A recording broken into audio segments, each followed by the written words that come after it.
You ever watch someone so obsessed with cutting costs that they start slicing into the bones of the company, and think to yourself, one day, that blade is going to swing back around? I knew it the minute our CFO, Brad Whitmore, strutted into the Monday leadership meeting and announced his brilliant plan to optimize expenses. Brad wasn't actually interested in efficiency. He wanted numbers to look pretty for the board so he could secure his year-end bonus. And the fastest way to do that? Gut the departments he didn't understand. Mine, logistics and operations, was at the top of his list.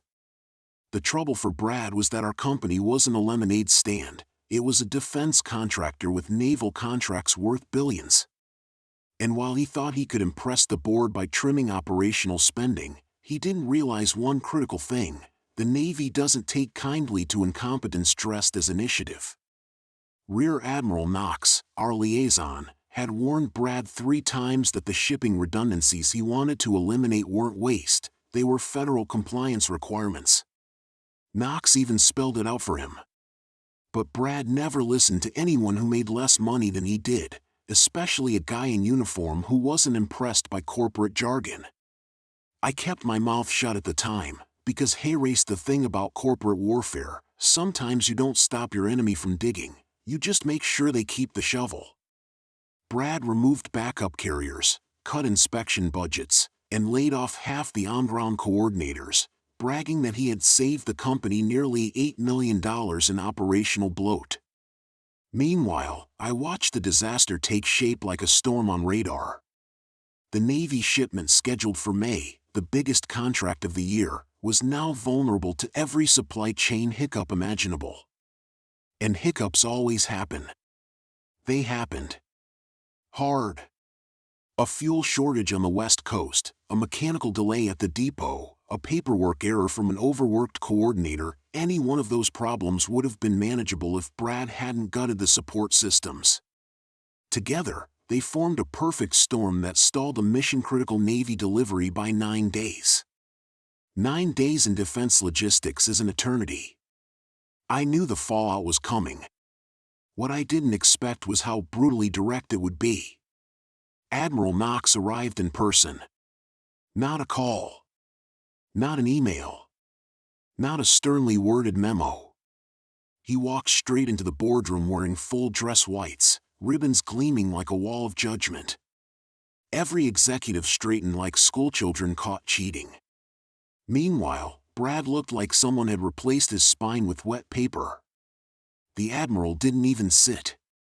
He placed a thick folder on the table, a detailed timeline of every delay, every missing redundancy, every policy Brad had knowingly violated, and announced, voice cold enough to chill the air, "This company has compromised operational readiness. That is unacceptable." Brad tried to defend himself. Mumbled about efficiency initiatives and cost optimization. Admiral Knox held up a hand. "You cut federally mandated safeguards," he said, "to save money.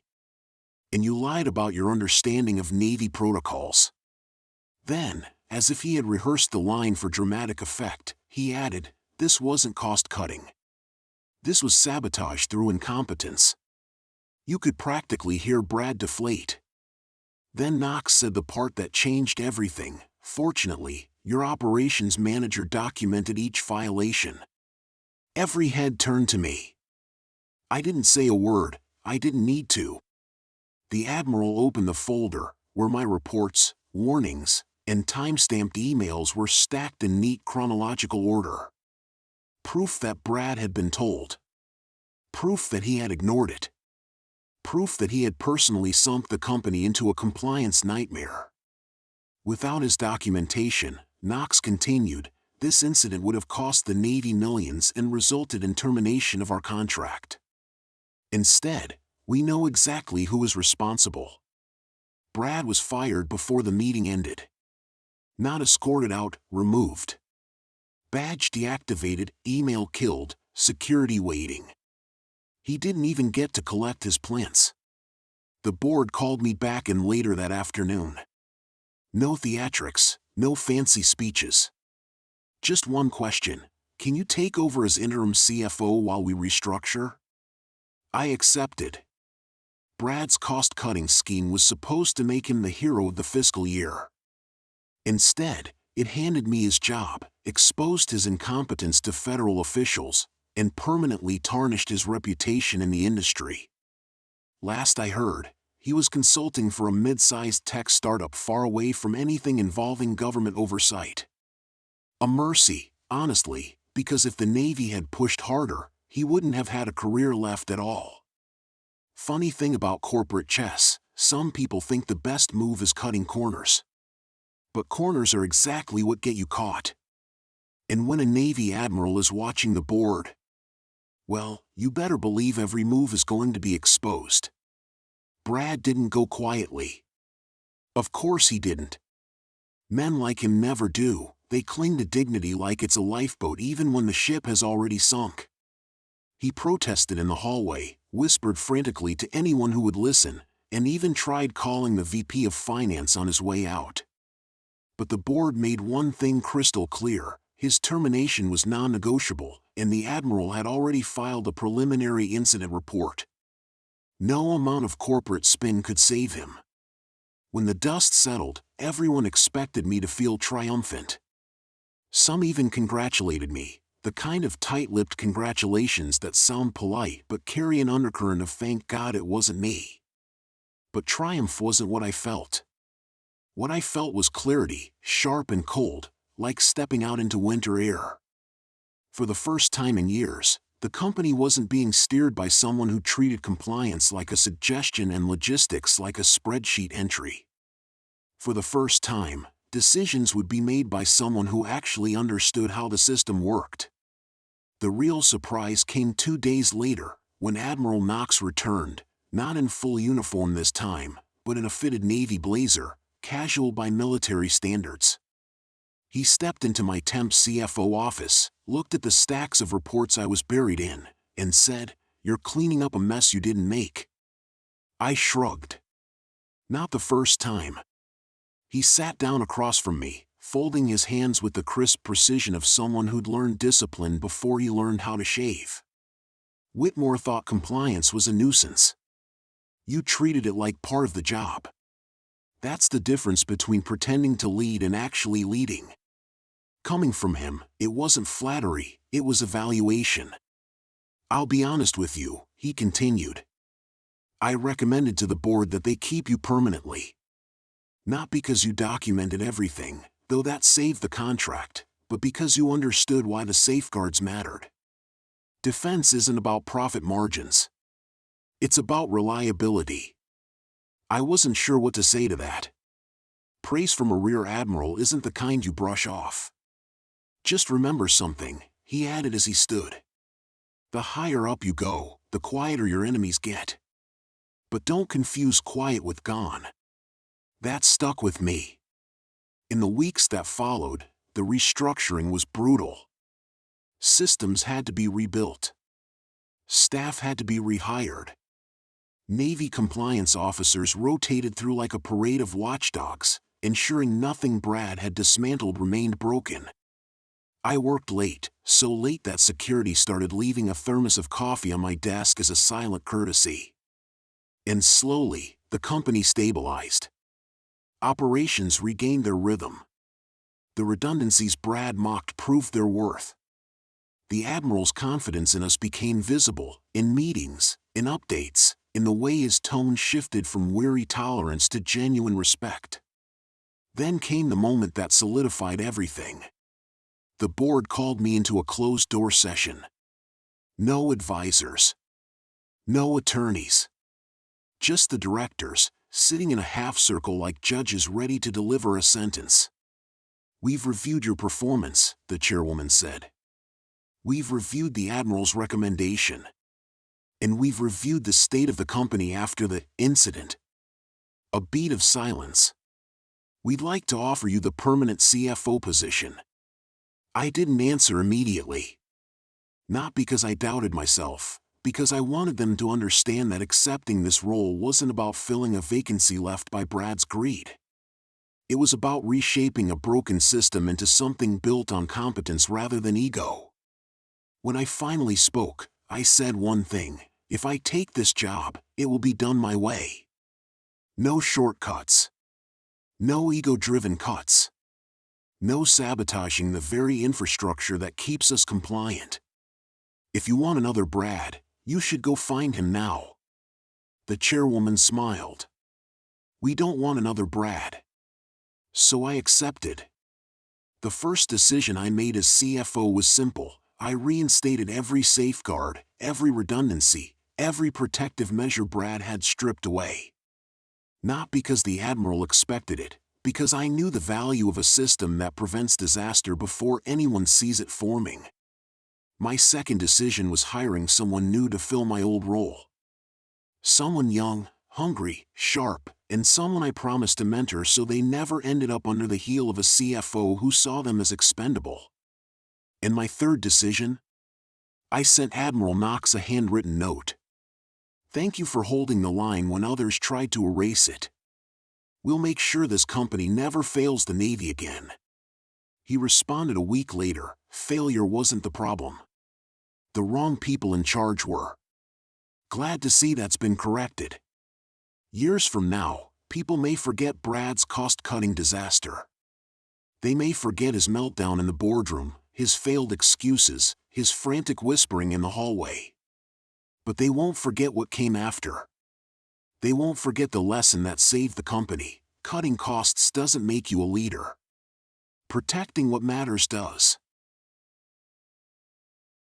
Brad's shadow didn't disappear completely. Men like him leave behind ghosts in budgets, in workflows, in the morale of people who once lived under their decisions. For months, I found pieces of his recklessness scattered through the financials like unexploded landmines. A missing audit trail here, a quietly canceled vendor contract there, all of it requiring careful reconstruction. But rebuilding wasn't the hard part. The hard part was earning back trust, not from the Navy, not from the board, but from the employees who had spent years believing operations existed only to take the fall for other people's ambitions.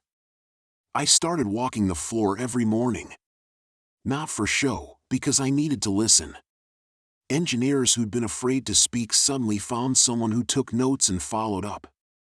Coordinators who thought of themselves as interchangeable parts realized their feedback actually shaped policy. People asked questions again. People challenged ideas again. People stopped bracing for the next executive-driven disaster. It was the quiet rebuilding of culture, piece by piece, conversation by conversation. But the moment I truly understood how far things had shifted came from the last person I expected. Marcy. She had been Brad's administrative assistant for 5 years, loyal, efficient, and unfortunately accustomed to cleaning up the digital blood trails he left behind. She asked for a meeting one morning, sat across from me with her hands folded tightly, and said, "I need to tell you something about Brad." I braced for another hidden mess. Instead, she told me about the documents he'd buried, the approvals he forged, the last-minute decisions he made without informing compliance. Things I suspected but never had proof of. She had kept them all meticulously archived, time-stamped, protected. "I didn't know who to trust before," she said. "I do now." She handed me a flash drive. It wasn't revenge. It wasn't bitterness. It was relief. Someone finally believed the truth mattered again. I had the legal team review everything. Together, we assembled a report, not for retaliation, not to destroy Brad further, but to finalize the cleanup. To seal the cracks he'd left behind. To document every mishandled dollar and every risk he'd created so the company would never repeat those mistakes. The board read it. And for the first time in our history, they instituted an oversight committee that actually worked. Not for optics, for accountability. A month later, Admiral Knox visited for what he called a routine evaluation, but the way he shook my hand told me it was more than that. He toured the facility. He met new coordinators. He reviewed updated processes. When he finally sat with me in my office, He gave a short nod, the Admiral equivalent of a standing ovation. "You've stabilized the entire supply chain," he said. "Your systems are tighter now than they were 5 years ago." "That's the goal," I replied. "No," he corrected, "that's leadership." He glanced at the framed certificate on my wall, the formal commendation the Navy issued me for preventing a contract catastrophe. Something they rarely give to civilians. "You know," he added with a faint smile, "the board asked my opinion on promoting you again." I blinked. "Promoting me? To what?" "COO," he said simply. The words hit harder than I expected. CFO had been a climb. COO was a legacy. Brad would have crawled across burning coals for that title. But the Admiral just shrugged, as if reading my thoughts. "You earned this long before Brad ever tried to cut costs. You just didn't have the right spotlight." The promotion became official 2 weeks later. The announcement email was simple, corporate, understated. But the reaction wasn't. People stopped by my office one by one. Some shook my hand. Some hugged me. Some simply said, "It's about time." And when I walked into the next board meeting with my new title, I felt something I hadn't felt since the day Brad publicly dismissed me years ago: vindication, clean, complete, and quietly powerful. Not because I'd beaten him. Not because I'd risen higher than he ever did. But because I had outlasted him without becoming him. And the Admiral's final words to me, spoken in the elevator after that board meeting, summed up the entire journey. "Corporate battles aren't won by cutting corners," he said. "They're won by the people who hold the line when others try to erase it." Brad tried to erase everything. I held the line. And in the end, the Navy didn't just expose his failure, they revealed my future. In the months that followed, the company settled into a rhythm that felt sane again. No frantic scramble to cover last-minute decisions. No whispered warnings about what Brad might do next. Departments stopped treating each other like rival tribes and started acting like pieces of the same engine. For the first time in a long time, the office didn't feel like a battlefield, it felt like a workplace filled with people who actually believed in what they were building. But corporate peace never lasts forever. 3 months into my COO role, I received an email from an unfamiliar address. A law firm. High-end. Aggressively expensive. The kind of people who charge by the heartbeat. They represented Brad. I laughed before I even opened the attachment. He was suing us, me specifically, for wrongful termination, professional defamation, and intentional interference with future employment. A triple threat tantrum written in legalese. Classic Brad. He'd bounced through 4 consulting gigs in a few months, each ending faster than the last. He needed someone to blame. His complaint was filled with the kind of inflated language only a desperate man uses. My client was a visionary leader whose innovative cost reductions were sabotaged by incompetent subordinates. The defendant engaged in a targeted campaign to undermine my client's professional reputation. Same ego. Same delusion. Same arrogance wrapped in bullet point formatting. For a moment, I felt a spark of old anger. Then it flickered out just as quickly. Because I knew something Brad didn't. The Admiral had already copied me on an internal Navy letter weeks earlier, a formal statement documenting exactly how Brad's actions nearly violated defense contract protocols. It was thorough, blunt, and devastating. The kind of thing no court, no investor, no recruiter could ignore. I forwarded the lawsuit to our attorneys with 3 words: "Here's his attempt." The legal team requested a meeting with me and the Admiral to coordinate the response. When the Admiral walked into that conference room, he didn't bother hiding his irritation. "He's still trying to blame others for his own negligence," he said, tossing the printed lawsuit onto the table. "Fine. If he wants a legal record, we'll give him a complete one. The Admiral proceeded to dictate a letter, calm, clinical, surgical. A blow-by-blow breakdown of Brad's actions, each tied directly to compliance violations and procedural risks. Not exaggerations. Not opinions. Facts. Documented. Time-stamped. Cross-verified. It read like a eulogy for Brad's career. Our attorneys attached it as evidence, along with Marcy's archived files, internal audits, and the board's evaluation. The entire case collapsed in less than a month. Brad's lawyers withdrew. The court dismissed the suit with prejudice. And Brad was quietly added to an industry-wide compliance watch list. He would never hold a financial position again. A week later, I got a text from a number I didn't recognize. Just 6 words, "Hope you're proud. You ruined everything." For a long moment, I stared at it. Then I put my phone down, finished reviewing a logistics proposal, and went on with my day. Because the truth was simple, I didn't ruin anything. Brad did. I just stopped him from dragging the rest of us down with him. And as I walked the operations floor that afternoon, nodding at teams who were doing the best work this company had seen in years, I realized something with perfect clarity: revenge wasn't destroying him. Revenge wasn't the lawsuit collapsing. Revenge wasn't even becoming COO.